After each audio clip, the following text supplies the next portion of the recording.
বাংলাদেশের ক্রিকেটটাকে আমরা কিভাবে ডিসেন্ট্রালাইজ করতে পারি বা বাংলাদেশের প্রত্যেকটা উপজেলাতে ক্রিকেটটা পৌঁছে দিতে পারি। আপনাদের খুশি হবেন যে আমরা কিন্তু এই 25 বছরের পূর্তির অনুষ্ঠানটা একটা অনুষ্ঠান ছিল, তবে আমরা লাকি যে আমাদের ডিসেন্ট্রালাইজেশন প্রোগ্রাম এবং টেস্ট 25 বছর টেস্ট পূর্তি একসাথে হয়ে যাওয়াতে আমরা অনেক বড় একটা সাফল্য পেয়েছি এবং পেয়ে যাচ্ছি। আমরা সকলে বাংলাদেশ ক্রিকেটকে এখন যে জায়গায় আছে সেখান থেকে আমরা বহু উঁচুতে নিয়ে যেতে পারবো। আমরা স্বপ্ন দেখি, স্বপ্ন দেখতে ভালোবাসি এবং স্বপ্ন রূপান্তরিত করার চেষ্টা করব।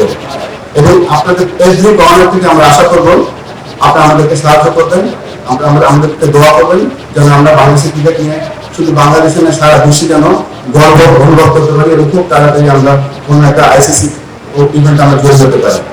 আমি গ্রেটফুল টু বাংলাদেশ ক্রিকেট বোর্ডের যারা ডিরেক্টরস আছে, দে আর ভেরি সাপোর্টিভ।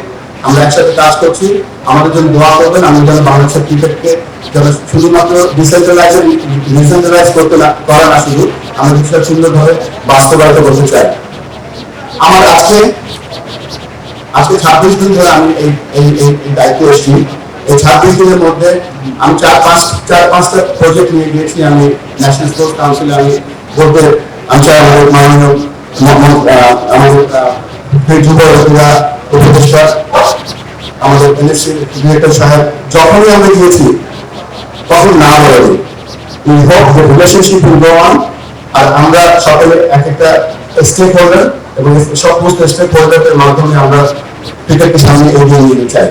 আমি ছোট্ট গল্প বলতে চাই। আমাদের বাংলাদেশ প্রথম দেশ দলের যে দলটি আছে, যারা আজকে দলে নেই তাদেরকে মিস করছি, যারা ঢাকায় নেই বা যারা আজকে সময় করে এসেছেন, আপনাদের সকলকে অনেক অনেক অনেক ধন্যবাদ জানাচ্ছি। আমাদের সাথে থাকবেন আর আমাদের উপরে বিশ্বাস রাখবেন। Thank you. আসসালামু আলাইকুম।